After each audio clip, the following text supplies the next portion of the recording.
Buenas noches a todos. Buenas noches. Usted lo denunció en 2008, ¿no? Bueno, en realidad fue la denuncia de la doctora Elisa Carrió y Fernando Sánchez por asociación ilícita. Bueno, ahí estaba Claudio Uberti, Rudy Ulloa, Cristóbal López, Lázaro Báez, ex secretario de las Públicas, José López, entre otros, ¿no? Era conocido de Cristina, era un hombre que Cristina conocía bien. Digo, a propósito de esta carta, ¿no le sorprendió la carta? No. No. Es más, te voy a decir algo. Yo creo que no podemos tomar con seriedad esa carta. Ajá. ¿Y sabes qué recordé? El sketch de la peluquería de Don Mateo. Sí. ¿Recordás, Luis Albinoni? Que encontraba atrás de un árbol, decían que no sabes dónde... Me encontré $1.000.000, que no sabes a dónde me lo encontré atrás de un árbol. La verdad, Nelson, usted ha escrito muy bien y ha diagnosticado muy bien el perfil de la expresidente de la Nación. Creo que no huelgan los adjetivos, ¿no? Digamos, José López, después vamos a estar hablando con Eduardo Nardo, cuando ustedes los denuncian, ¿era instrumental en manejar la plata o en también, digamos, armar todo el esquema de negocios que estaba en toda esta estructura de corrupción del kirchnerismo? Bien, en Santa Cruz él lo aplicó perfectamente, eso lo puede hablar muy bien Eduardo, Él lo conoció y sabe muy bien respecto a eso. Estuvo, bueno, en el municipio de Río Gallegos, luego en Vialidad Provincial y pasó por el IDUB. En el IDUB fue donde ahí manejó muy bien y fue lo que reprodujo muy bien con todo su equipo respecto a cómo hacer con los fondos del Estado y con obras hacia, en realidad era el plan Fonavi, que eran planes de vivienda, cómo hacer desde ahí, con el tema del sobreprecio, empezar a tener ese resto, empezar a manejar esa caja. José López era quien ejecutaba las órdenes de Julio De Vido, era su mano derecha y fue su mano derecha durante muchísimo tiempo, pero era una persona de mucha y extrema confianza del matrimonio Kirchner. Una persona que tenía, lo frecuentaba, ¿no? O sea, era la Lópezito mano le derecha decía, de Vido, como decía, pero también tenía juego propio con Néstor y exacto, Cristina. Lópezito le decía Lópezito, Néstor Kirchner y Cristina. Es un epónimo poco feliz porque recuerda lo que fue Lópezito en el peronismo de Isabelita, sí, ¿no? por una actitud de él, una actitud en su personalidad, una persona que, bueno, agachaba la cabeza, siempre estaba sonriente, ¿no? Una persona muy obediente, pero José López era el recaudador de la coima, ¿no? Lo hizo en Santa Cruz y lo hizo a nivel nacional. Y él era en el último tiempo, con esta consultora consular, que nosotros hemos hablado sobre esta consultora, él obligaba a las empresas constructoras, era el intermediario. ¿Por qué? Porque él tiene allí muchos intereses económicos. Consular es una consultora de Donini y Pinto, personas de la provincia de Santa Cruz, nacen allí, se inician con un capital social muy bajo y tienen, la verdad, manejaron obras muy importantes en Argentina, Yacyretá, destilerías de YPF, la Ruta 40, entre otras cosas. Estamos hablando de miles de millones de pesos. Y está su homónima en Venezuela, es decir, no les alcanzó con la Argentina, luego fueron a Venezuela. Allí también hay una denuncia que en su momento hizo el ex embajador Saduz. Donini Pinto, actualmente Juan Donini es ministro de Economía de la provincia de Santa Cruz, también accionista de esa empresa. Estos son testaferros directos de Julio De Vido. ¿Y qué hacía José López? Él era quien ordenaba a las empresas constructoras a contratar esta consultora. Bien, usted denunció la corrupción cuando le tocó estar dentro del kirchnerismo y por eso apuró su salida, esta corrupción que tenía debido en el centro de muchas acciones, ¿no? Sí, usted sabe que yo fundamentalmente denuncié mucho de la corrupción en el área de salud, en el tema de lo que era la administración de programas especiales, en la falsificación de tratamientos, en los medicamentos adulterados.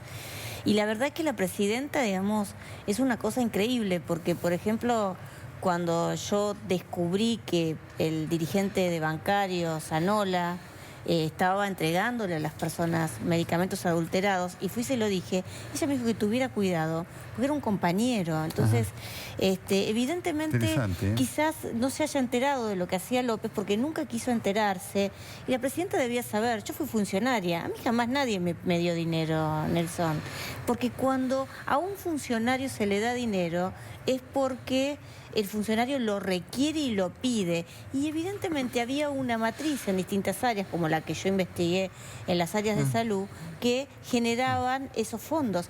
Y la presidenta no puede decir que desconocía nada o que López, como escucho de muchos militantes kirchneristas, parece ser que era una patrulla perdida cuando usted mismo, y bueno, y acá la diputada lo está confirmando, es una persona que acompañó al kirchnerismo, a Néstor y a Cristina Kirchner, desde el origen mismo de su poder político en Santa Cruz. Es decir, usted sabía quién era José López, digamos. Digamos, más que nada, Nelson, yo creo que Cristina se niega a reconocer lo que pasaba, la corrupción estructural de su gobierno, digamos, en distintas áreas. Y cuando, como en mi caso, se señalaba, por supuesto, era una traición, una deslealtad y tenía que ser apartado. ¿Le sorprendió la carta esta que acabamos de leer? Sí, me sorprendió porque la verdad esperaba que la presidenta diera una explicación más contundente sobre López. Lo que no puede decir es que, bueno, que ella quiere saber quién pagaba.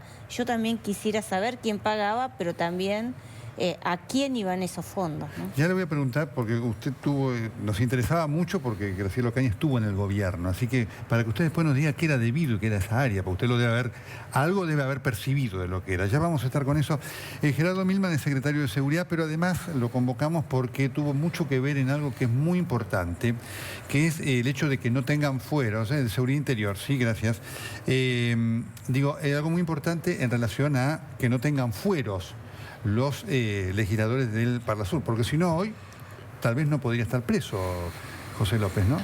¿Qué tal? Buenas noches, Néstor. Efectivamente, doctor, nosotros fuimos a la justicia a los efectos de declarar, hubiera una declaración de certeza a la Cámara Nacional Electoral, porque considerábamos que los parlamentarios del Parlasur, acá tenemos una, no tenían ninguna necesidad primero de tener fueros para que los argentinos estuviéramos representados, pero más allá de la necesidad era abiertamente inconstitucional.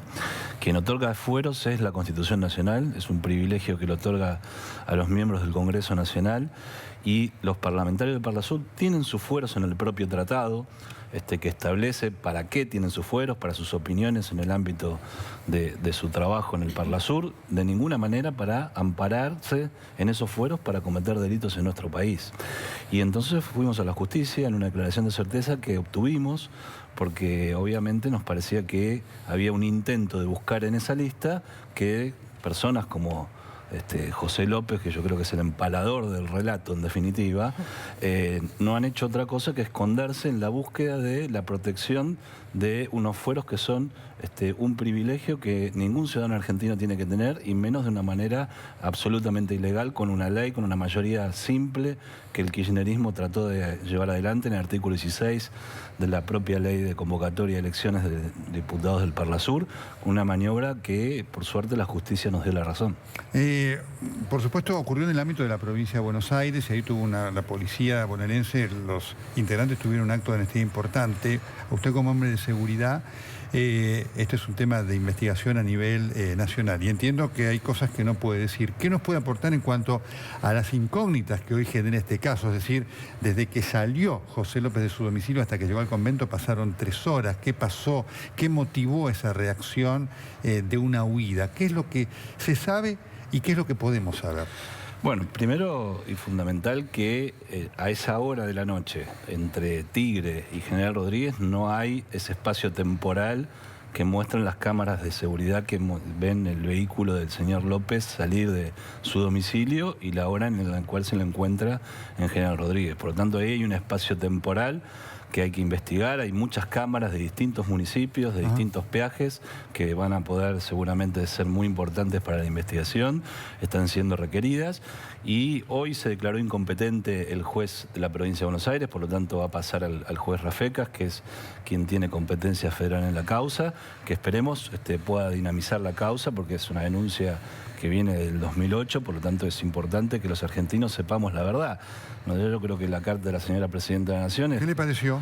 es como, parafraseando a Saramago, el ensayo sobre la ceguera, digamos. En definitiva, quiere hacer creer que todos somos ciegos y hay una sola persona que ve, cuando en realidad acá lo que hay es el ocultamiento de un sistema. Lo de López para mí no es un hecho aislado, no es un paracaidista, es un sistema, porque aparte están los Jaime, están los López, están muchas personas vinculadas, está Báez del otro lado del mostrador, digamos, van apareciendo.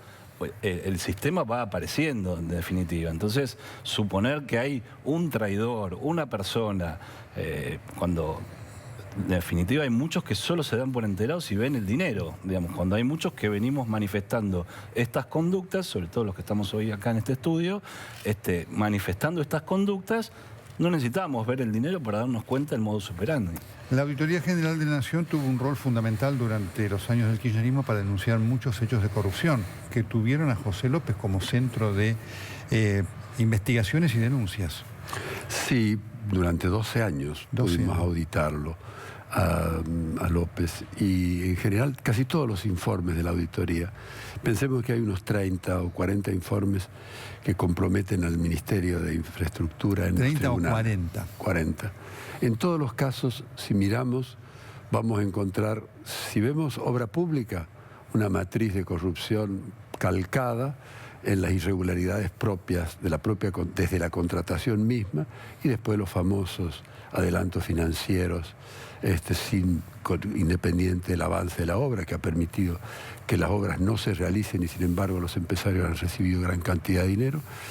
Las mismas situaciones se van a plantear en los programas sociales, fíjese, en los que hemos examinado, que provenían de la propia Secretaría hacia vivienda, obras públicas, en el caso de Jujuy.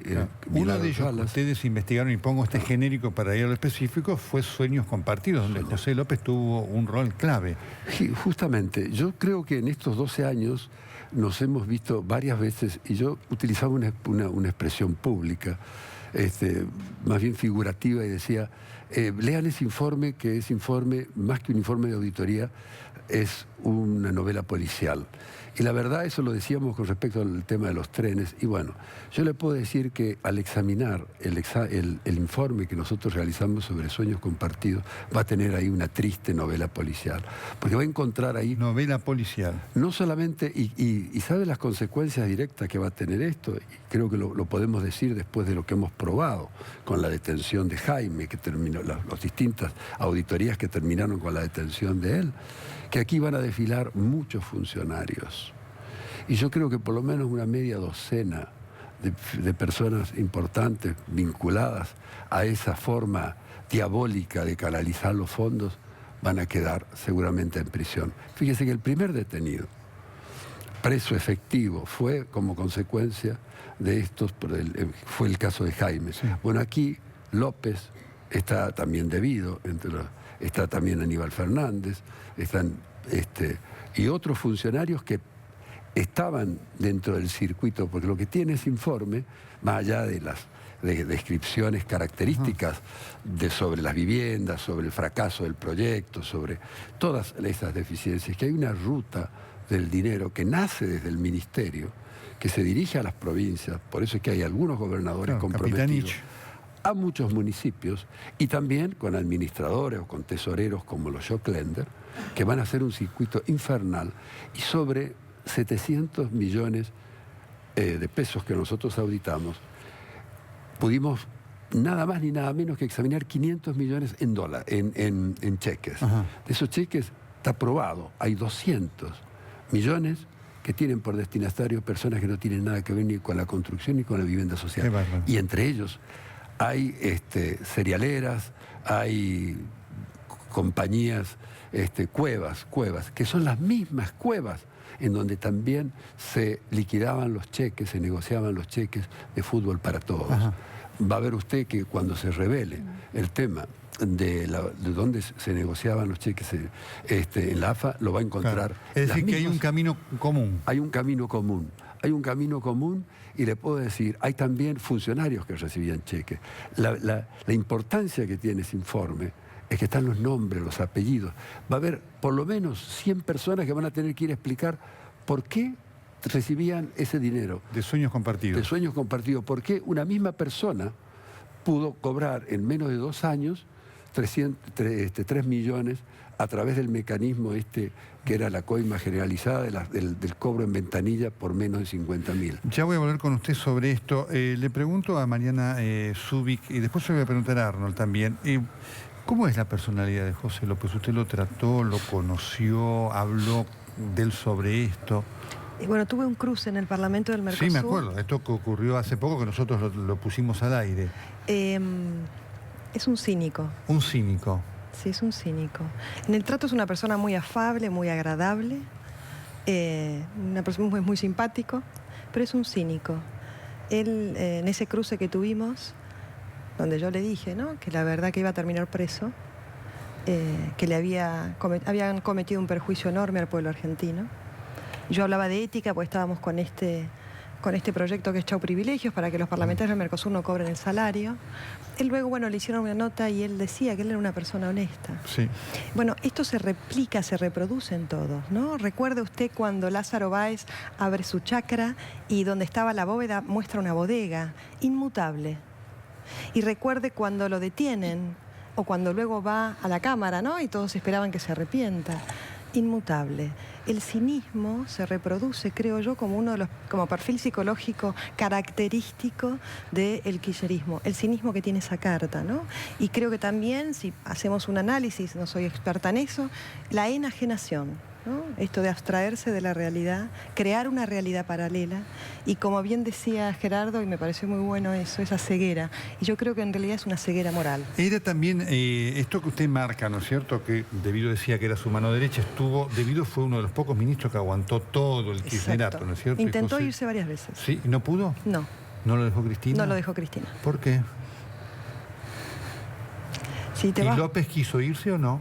Nunca. Nunca. ¿López que era mano derecha de Devido y comisario político junto con Jaime de Devido en todo el tema? Exactamente, sí, así fue, comisario político. Y además era el Che Pibe, ¿o no, Eduardo? Así le decían, ¿no? Era Lópezito el Che Pibe, porque hacía desde mandados a, bueno, hay que ir a buscar la coima de tal o cual en determinado lugar, y ahí iba Lópezito, agachaba la cabeza, iba y buscaba. Y fue lo que pasó ahora. Sin temor a equivocarme, ese dinero no era de él. No era de él. No. Era de alguien. Esperamos ahora, ¿no?, el tema de las cámaras de seguridad, en esas horas, que hay un par de horas que no se sabe muy bien. Sí. Y además, por ciertas características, recordemos cuando se cuenta el dinero en la Rosadita, el dinero estaba encapsulado, es dinero nuevo. Está en precintos, la mayor parte de ese dinero es dinero, hay que ver el número de serie, pero según cosas información que hemos accedido, es dinero según las series de 3 o 4 años atrás, ¿no? Encapsulado por el lugar en el que estaba con humedad. Aparentemente, según información que nosotros tenemos, y esto lo hemos dicho también y lo hemos acercado a la justicia, hubo movimientos de dinero antes del 10 de diciembre, luego el 10 de diciembre, y cuando el ex ministro Devido tiene esta amenaza respecto a su allanamiento. Bueno, ¿hubo una reunión con Devido? Hubo Devido, una reunión con López, se reunió ahí también y hubieron llamados, por eso Lilita Carrió pidió el cruce de llamados de López, a quien ha llamado, y es importante que esos llamados sean mínimo 3 o 4 meses antes de lo que acaba de suceder. Usted nos está diciendo que hubo una reunión entonces de Devido con López, sí, después de haber perdido el kirchnerismo en la elección de noviembre. No, después de haber perdido el kirchnerismo la elección, hubo una reunión de mucha gente. ¿De mucha gente? En ¿dónde? Santa Cruz, en en Buenos Aires, en distintos domicilios, y ahí hubo una estampida con el tema del dinero. Ajá. Es más, a personas, cosas insólitas. Hay un relato de una persona, una anciana, una abuela en Río Gallegos, que dice que el nieto entró con cajas y las guardó en el placar. No voy a dar los nombres porque comprometo gente, pero es decir, hasta en casas de familias, lo que hacían era desde papeles, documentación, por ejemplo en Santa Cruz, el recuento de votos se hizo, tardó muchísimas horas, sí, y durante esas horas eran camiones de culata entrando en diferentes organismos llevándose documentación. Y lo mismo pasó en la chacra de Lázaro Báez, en la casa particular de Cristina Fernández de Kirchner, la casa de la 25 de mayo. Eduardo tiene esa información también, tenemos gente que nos ha aportado información respecto a eso.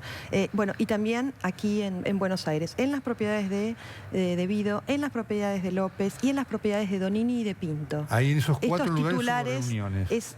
Hubo movimientos de dinero. Exactamente. Eso fue después entonces de noviembre de haber perdido la elección. Sí, y luego cuando está la amenaza del allanamiento o sea, hace a poco. Vido, hace muy poco tiempo. Ajá. Y el tema era, según información, esto no está muy chequeado, que aparentemente ese remanente o ese dinero que había quedado no muy bien guardado. Ajá.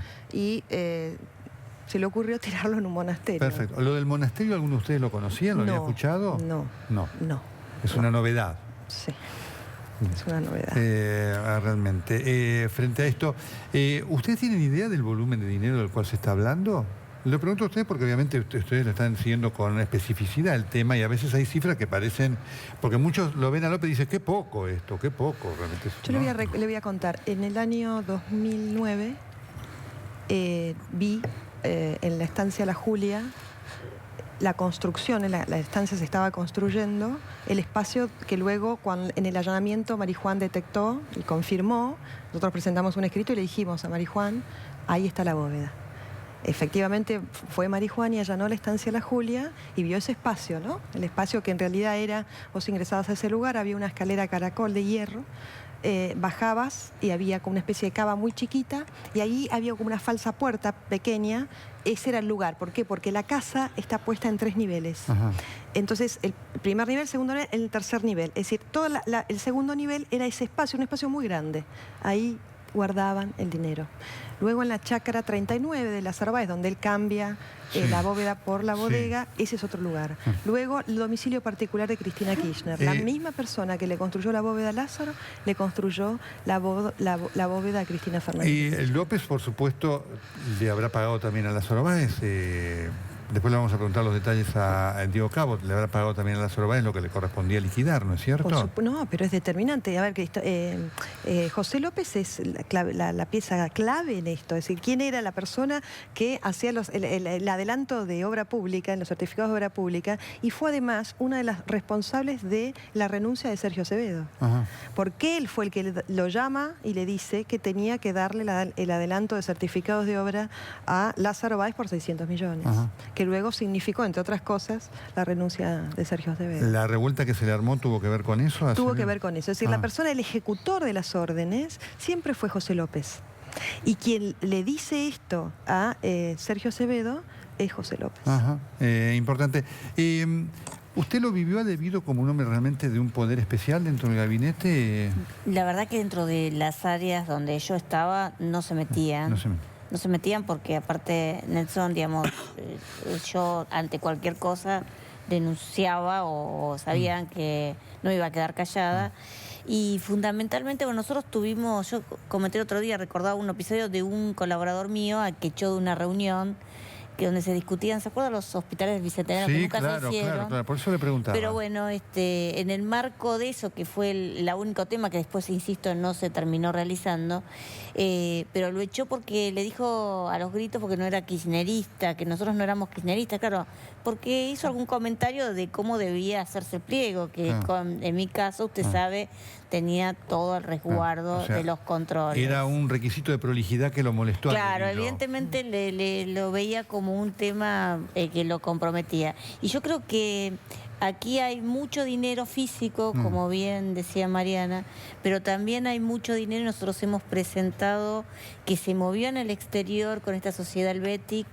Nosotros hemos presentado movimientos de más de 30 millones de dólares que se produjeron desde y hacia Uruguay, que están investigando en Uruguay y que bueno, que esperamos que eso pueda tener su correlato en la investigación de Argentina. Perfecto, vamos a ir a la pausa. Está también el ex vicegobernador Eduardo Arnor, vamos a hablar con él, también nuestro colega Diego Cabot, autor de un libro revelador.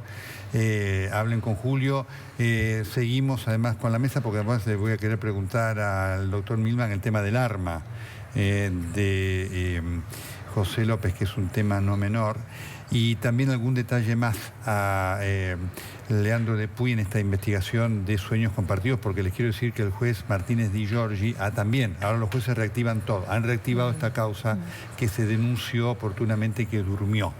Ya seguimos. La corrupción K, un estandarte del kirchnerismo.